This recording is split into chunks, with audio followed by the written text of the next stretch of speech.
오늘 이 시간에는 애굽에서 나오라라는 제목을 가지고 함께 출애굽기 말씀을 나누려고 합니다. 본문은 출애굽기 7장 3장 7절부터 10절까지의 말씀인데요. 우리 짧은 4절의 말씀이니까 우리 함께 한 목소리로 우리 4절의 말씀을 읽도록 하겠습니다. 시작. 여호와께서 이르시되 내가 애굽에 있는 내 백성의 고통을 분명히 보고 그들이 그들의 감독자로 말미암아 부르짖음을 듣고 그 근심을 알고 내가 내려가서 그들을 애굽인의 손에서 건져내고 그들을 그 땅에서 인도하여 아름답고 광대한 땅, 젖과 꿀이 흐르는 땅, 곧 가나안 족속, 헷 족속, 아모리 족속, 브리스 족속, 히위 족속, 여부스 족속의 지방에 데려가려 하노라. 이제 가라. 이스라엘 자손의 부르짖음이 내게 달하고 애굽 사람이 그들을 괴롭히는 학대도 내가 보았으니 이제 내가 너를 바로에게 보내어 너에게 내 백성 이스라엘 자손을 애굽에서 인도하여 내게 하리라. 아멘, 아멘. 자, 오늘 하나님께서 우리에게 주시는 메시지는 바로 애굽에서 나오라는 것입니다. 오늘 본문의 제목, 오늘 설교 제목처럼 애굽에서 나오라. 오늘 본문의 내용은 하나님께서 이스라엘 백성들로 하여금 애굽에서 나오게 하시기 위해 모세를 선택해 보내시며 그에게 주신 말씀입니다. 하나님께서 이스라엘 백성들을 애굽에서 건져주신 두 가지 분명한 이유가 있음을 말씀하고 계시는데요. 첫 번째 이유는 본문 7절에 있습니다. 7절을 다시 보면 여호와께서 이르시되 내가 애굽에 있는 내 백성의 고통을 분명히 보고 그들이 그들의 감독자로 말미암아 부르짖음을 듣고 그 근심을 알고. 자, 첫 번째 이유는 하나님께서 당신의 백성의 고통을 분명히 보셨기 때문이었습니다. 그들이 어떤 상황에 처해 있는지를 다 보고 계셨고 그리하여 그들의 부르짖음을 듣고 계셨고 그들의 근심을 알고 계셨습니다. 사실 애굽에서 그들이 살게 된 것은 그들의 선택이 아니었습니다. 하나님의 뜻 가운데 요셉이 먼저 애굽에 정착해서 살게 되었고 요셉으로 인해 야곱의 온 가족들이 기근을 피해 애굽에 와서 살기 시작하게 되었던 것입니다. 자, 그곳에서 그들은 하루하루 하나님께서 부어주시는 축복 가운데 살고 있었음을 출애굽기 1장 7절을 통해 보게 됩니다. 출애굽기 1장 7절을 보면 이스라엘 자손은 생육하고 불어나 번성하고 매우 강하여 온 땅에 가득하게 되었더라. 즉 그들은 하나님의 축복 가운데 점점 한 가족의 단위에서 이제는 한 나라를 이루는 백성이 되어가고 있었다는 말입니다. 자, 그러나 이때 계속해서 번성하고 강하여지고 있는 이스라엘 백성들을 두려워한 애굽 왕이 이스라엘 백성들의 성장을 제어하기 위해 그들을 억압하기 시작합니다. 자, 그들에게 고된 노동을 시켰음을 11절이 말씀하고 있습니다. 감독들을 그 위에 세우고 그들에게 무거운 짐을 지워 괴롭게 하여 그들에게 바로를 위하여 국고성 비돔과 라암셋을 건축하게 하니라. 지금 여기서 말하고 있는 이 국고성 비돔과 라암셋의 현재 위치를 고고학적으로 추적을 해보니까 당시 왕의 의도를 매우 명확하게 파악할 수가 있었습니다. 왜냐하면 비돔은 당시 이스라엘 백성들이 거주하고 있었던 고센 땅에서 가장 서쪽에 위치한 땅이었고 그리고 라암셋은 가장 동쪽에 위치해 있었기 때문입니다. 자, 이처럼 이스라엘 백성들을 완전히 분리를 시켜 일을 하게 만듦으로 말미암아 어떻게 해서든 그들을 성장 및 확장을 막으려는 의도였던 것입니다. 하지만 아무리 바로라고 할지라도 하나님의 뜻을 막을 수는 없었습니다. 자, 그래서 12절에 보면 그러나 학대를 받을수록 더욱 번성하여 퍼져나가니 애굽 사람이 이스라엘 자손으로 말미암아 근심하여. 자, 하나님께서 한번 그들로 번성하도록 축복을 내려주신 이상 그 어떠한 정책도 그들을 막을 수는 없었습니다. 자, 그리하여 바로는 더 강력한 방법으로 그들을 억압하기 시작합니다. 자, 14절에 보면 어려운 노동으로 그들의 생활을 괴롭게 하니 곧 흙 이기기와 벽돌 굽기와 농사의 여러 가지 일이라 그 시키는 일이 모두 엄하였더라. 자, 하지만 아무리 더 많은 일을 시켜 육체적인 피로를 더한다고 할지라도 하나님의 뜻을 막을 수는 없었습니다. 비록 바로는 이제부터 태어나는 모든 남자 아이들을 죽이라는 명령을 내렸지만 하나님께서는 산파들을 통하여 그들을 살려내 주셨습니다. 이렇게 하나님께서는 애굽에서 살고 있는 그들에게 은혜를 베푸셔서 계속해서 그들을 보호하셨지만 문제는 이 그들의 고난이 몇 년 동안이나 지속이 되었다는 것입니다. 자, 그러나 오히려 그들의 고난은 그들에게 축복이 되었습니다. 왜냐하면 그들이 하나님께 부르짖게 되었기 때문입니다. 자, 그래서 2장 23절에 보면 여러 해 후에 애굽 왕은 죽었고 이스라엘 자손은 고된 노동으로 말미암아 탄식하며 부르짖으니 그 고된 노동으로 말미암아 부르짖는 소리가 하나님께 상달된지라. 어쩌면 이전까지 그들의 애굽에서의 삶은 평탄하였을지도 모릅니다. 왜냐하면 그 어떠한 핍박도 그 어떠한 어려움도 없었기 때문에 그들의 애굽에서의 삶 자체가 축복처럼 느껴졌을 것이기 때문입니다. 자, 그렇게 그들은 하나님께서 그들의 조상 아브라함과 이삭과 야곱에게 주셨던 그 약속의 말씀을 잊고 살고 있었을지 모릅니다. 하나님께 부르짖을 이유도 없이 하루하루 그냥 그렇게 살아가고 있던 그들에게 갑작스러운 일들이 찾아오게 되었고 지속되는 고난으로 말미암아 그들은 결국 하나님께 부르짖게 됩니다. 이어지는 말씀을 보면 다음과 같이 기록하고 있음을 보게 되는데요. 24절에 하나님이 그들의 고통 소리를 들으시고 하나님이 아브라함과 이삭과 야곱에게 세운 그의 언약을 기억하사 하나님이 이스라엘 자손을 돌보셨고 하나님이 그들을 기억하셨더라. 어떻게 보면 이 하나님께서 아브라함과 이삭과 야곱에게 세우신 언약을 잊어버리고 계시다가 갑자기 문득 기억이 나신 것처럼 보일 수도 있습니다.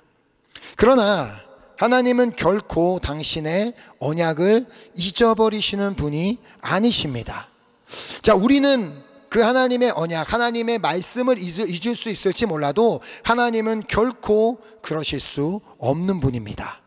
자, 그러므로 하나님께서는 당신이 기억하고 계시던 그 언약을 이제는 이루기로 결단하셨던 것입니다.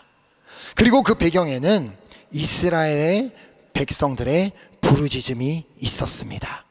다른 말로 그들이 하나님을 찾기 시작했을 때 이제 당신께서 하신 약속의 말씀을 이루기 시작하셨다는 말입니다.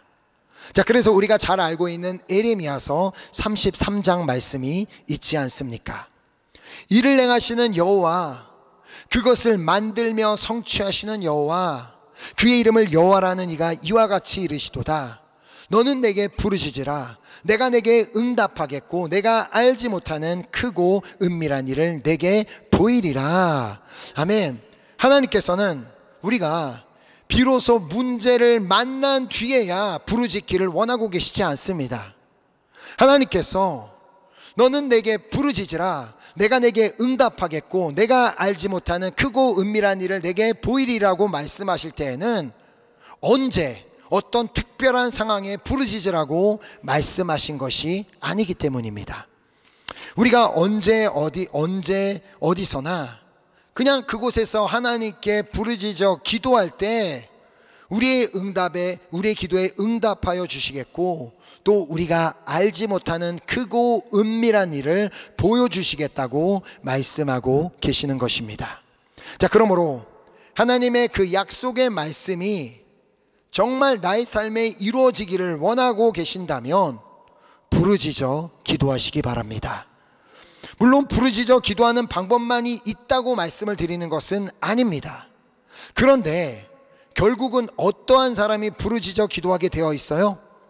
그만큼 간절함을 가진 사람, 간절한 마음을 가진 사람이야말로 부르짖어 기도하게 되어 있습니다. 즉 간절하지 않은 사람은 부르짖어 기도하지 않습니다. 자, 어쩌면 하나님께서 우리의 삶에 고난을 허락하시는 이유는 우리로 하여금 부르짖을 수 있는 기회를 허락하시기 위함이지 않겠습니까?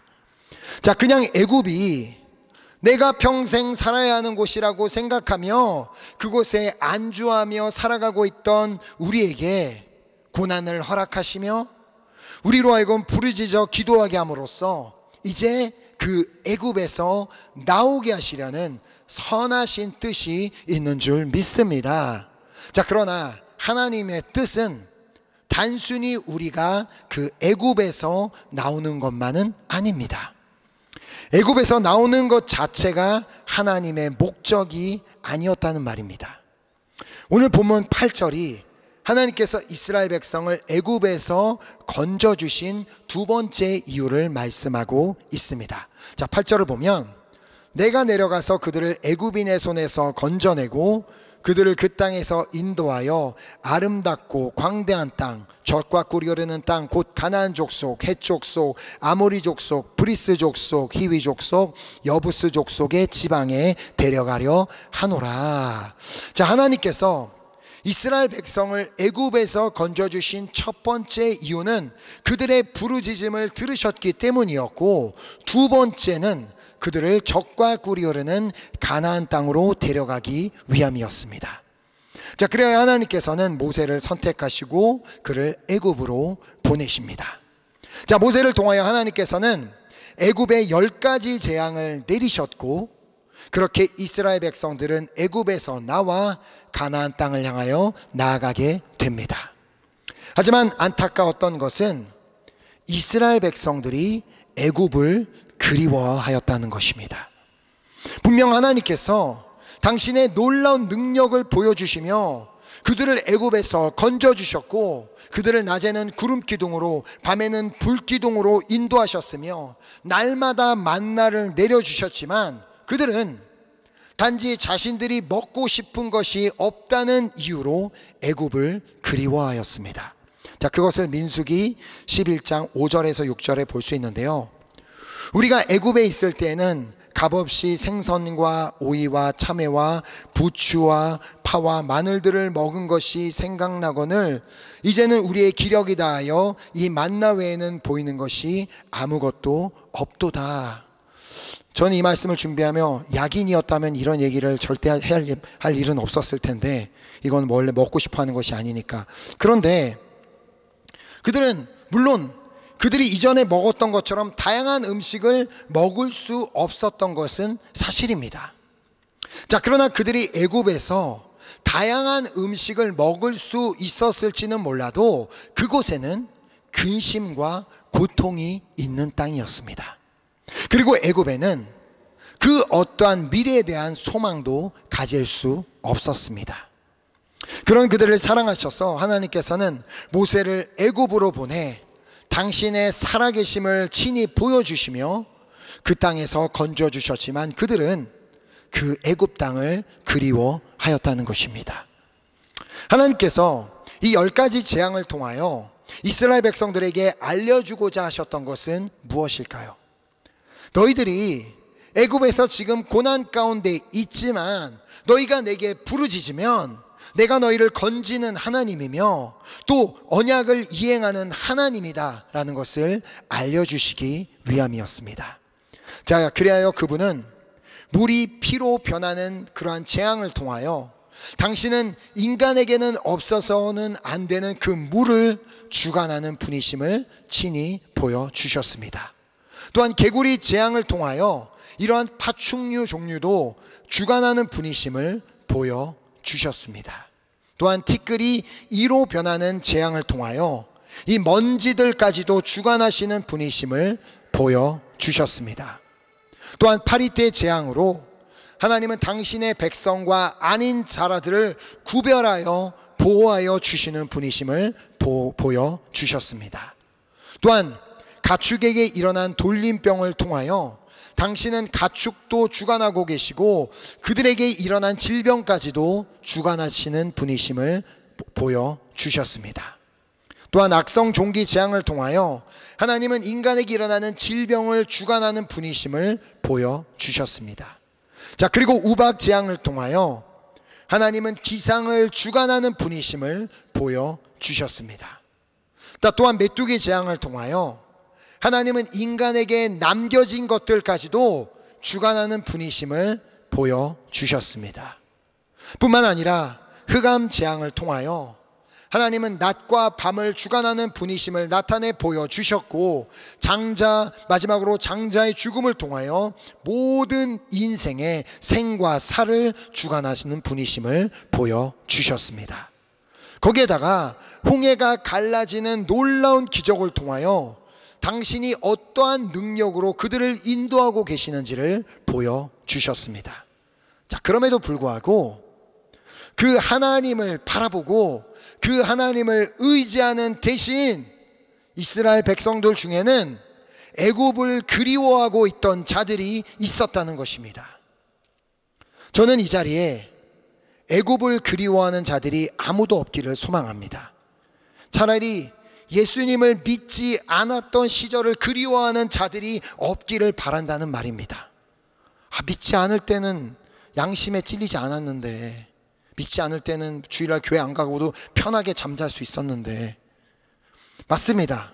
예수님을 믿고 따른다는 것은 결코 쉬운 일이 아닙니다. 결코 쉬운 길이 아니라는 것입니다.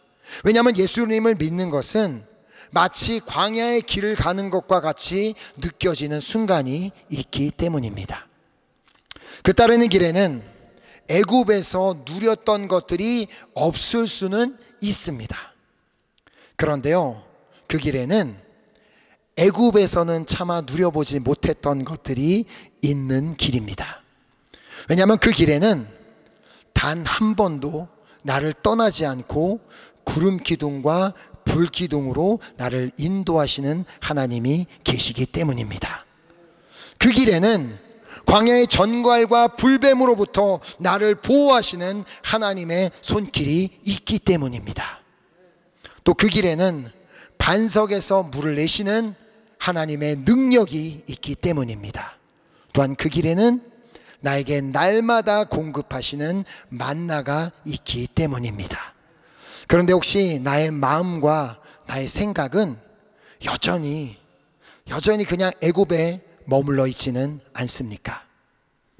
여전히 나를 고통스럽게 만들던 나의 과거에 얽매여 있지는 않느냐는 말입니다.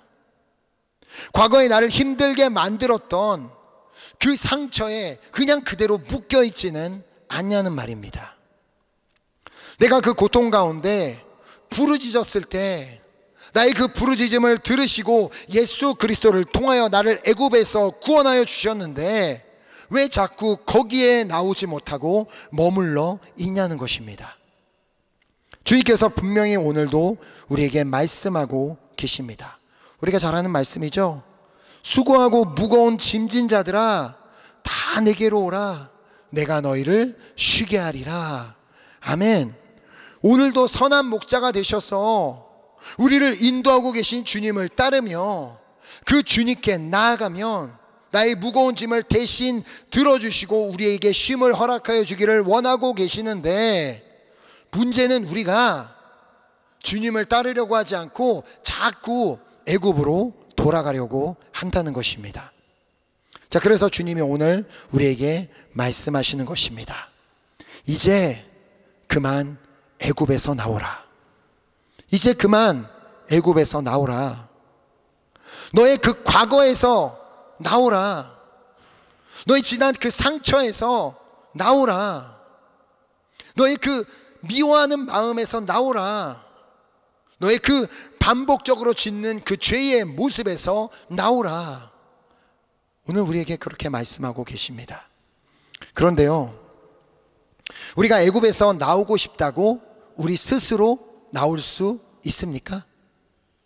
이스라엘 백성들이 고통 가운데 하나님께 부르짖은 이유가 무엇이었습니까? 그들 스스로는 애굽에서 나올 수 없으니까 그곳에서 부르짖은 것입니다. 그들 스스로 애굽에서 빠져나올 수가 있었다면, 그곳을 벗어날 수 있었다면 그 자리에 머물며 그렇게 처절하게 부르짖고 있을 필요가 없었습니다. 하지만 그럴 수가 없으니까 하나님께 부르짖었고, 그리하여 하나님께서 그들에게 모세를 보내어 그들을 애굽에서 인도하여 내신 것입니다. 이처럼 우리 스스로는 우리 과거의 상처에서 나올 수 없습니다. 우리 스스로는 우리의 마음을 짓누르는 그 상처에서 빠져나올 수가 없다는 것입니다. 또한 우리 스스로는 죄에서 벗어날 수 없습니다. 그래서 하나님께서는 애굽과 같은 이 땅에 예수 그리스도를 보내셔서 우리로 하여금 애굽에서 나올 수 있도록 하여 주신 것입니다. 그럼 우리가 어떻게 애굽에서 나올 수 있겠습니까? 바로 요한복음 3장 16절에 말씀하고 있습니다. 하나님이 세상을 이처럼 사랑하사 독생자를 주셨으니 이는 그를 믿는 자마다 멸망하지 않고 영생을 얻게 하려 하심이라. 아멘.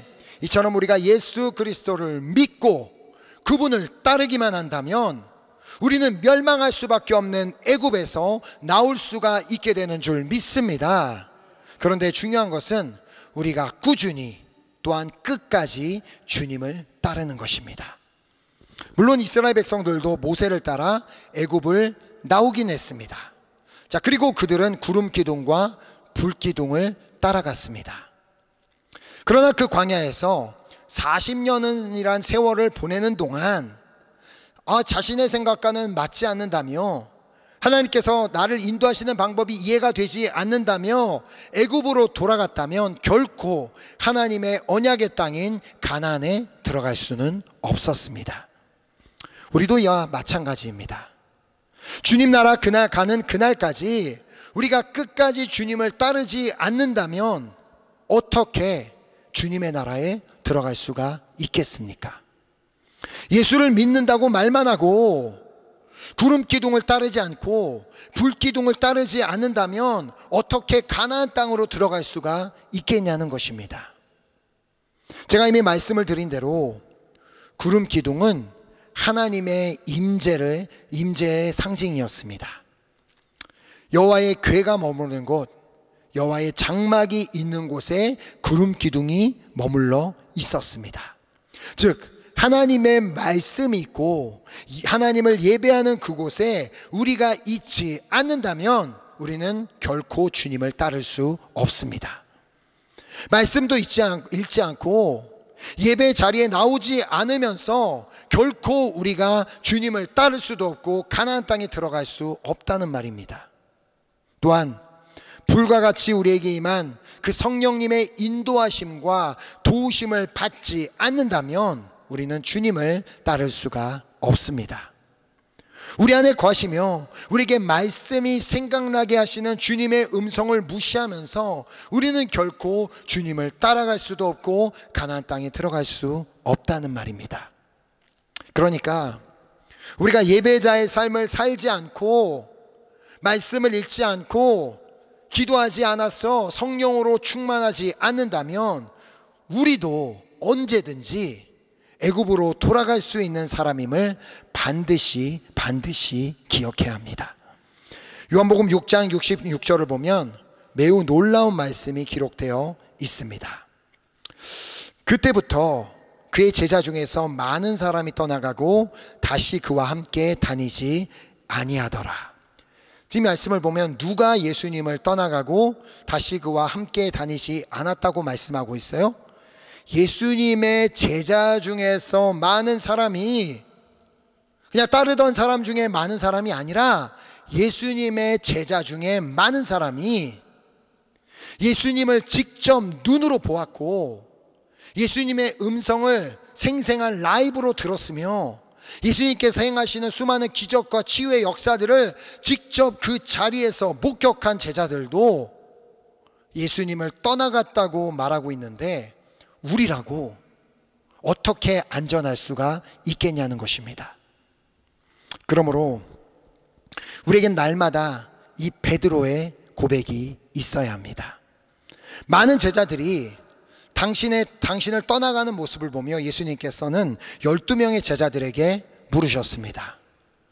너희도 가려느냐? 이때 베드로가 했던 고백입니다. 시몬 베드로가 대답하되 주여 영생의 말씀이 주께 있사오니 우리가 누구에게로 가오리이까? 아멘. 오늘 이 고백이 우리 한 사람 한 사람의 고백이 되기를 소망하며 축복합니다. 그러나 우리에게 이 고백이 없다면 우리도 언제든지 애굽으로 돌아갈 수 있는 존재임을 기억하시기 바랍니다. 우리는 정말 나약하고 또 나약한 존재들입니다. 광야에서 수없이 불평을 하고 원망을 했던 이스라엘 백성들보다 더 나약한 존재들입니다. 그들은 그렇게 불평을 하면서도 결국은 끝까지 구름 기둥과 불 기둥을 따라갔던 사람들입니다. 자, 때로는 구름이 잠시만 멈추어 서기도 하였고 때로는 한 장소에 길게 멈추어 설 때도 있었습니다. 그 말은 잠시만 머무르기 위해 장막을 설치했다가 다시 해체하고 따라야 하는 때도 있었고 또 어떠한 때는 한 장소에서 오랜 시간 동안 언제 떠날지 모르고 머물러야 했던 때도 있다는 말입니다. 그런데 중요한 것은요, 그들이 그렇게 하였다는 것입니다. 하나님이 하루만 있다가 떠나라고 하면 그냥 하루만 있다가 떠나가고, 이틀 있다가 떠나라면 이틀 있다가 떠나고, 한 달 있다가 그러면 한 달 있다가 떠나가는 그러한 삶을 살았다는 것입니다. 그래서 마지막으로 민수기 9장에 기록된 이스라엘 백성들의 모습을 보며 우리도 이렇게 살기로 결단하였으면 좋겠습니다.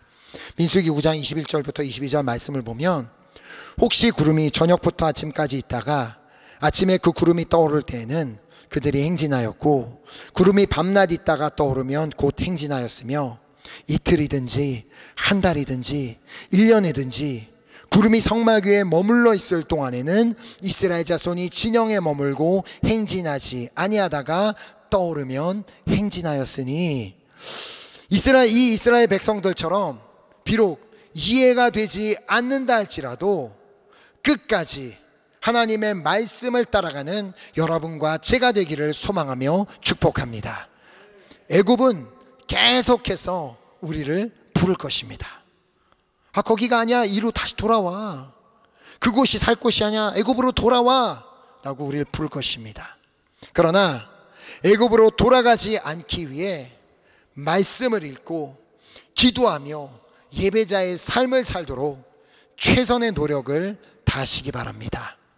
혹여라도 다시 애굽으로 돌아간 자신의 모습을 발견하게 된다면, 다시 상처 가운데 헤매고 있고 다시 과거에 얽매여 있는 자신의 삶을 보고 다시 죄악으로 돌아가 죄를 지으며 살고 있는 그러한 자신의 모습을 발견하게 된다면, 그냥 난 이제 끝났나 봐라고 생각할 것이 아니라 뭘 해야 되겠어요? 다시 그 자리에서 하나님께 부르짖어 기도하고 다시 주님의 말씀을 붙잡고 따라감으로 말미암아 우리를 두 팔 벌려 기다리고 계시는 그 주님의 나라에 들어가게 되는 여러분과 제가 될 수 있기를 예수 그리스도의 이름으로 축복합니다. 아멘. 이 시간 함께 우리 찬양팀 나오셔서 우리 찬양하고 우리 결단하는 기도 드렸으면 좋겠습니다.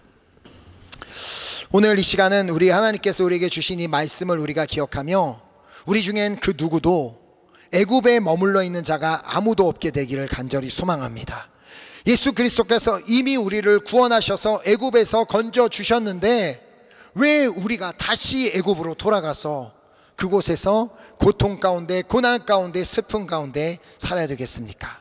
우린 이제 주님만 바라보고 주님께 부르짖으며 주님의 말씀을 따라, 그렇게 날마다 주님을 따라 성령 충만함으로 살아가는 우리가 될 때 결국 우리는 우리가 그토록 바라는 그 하나님의 나라 천국에 들어가는 은혜가 있게 될 줄 믿습니다. 아멘. 이 시간 우리 함께 우리 찬양으로 고백할 때, 주님, 그렇습니다.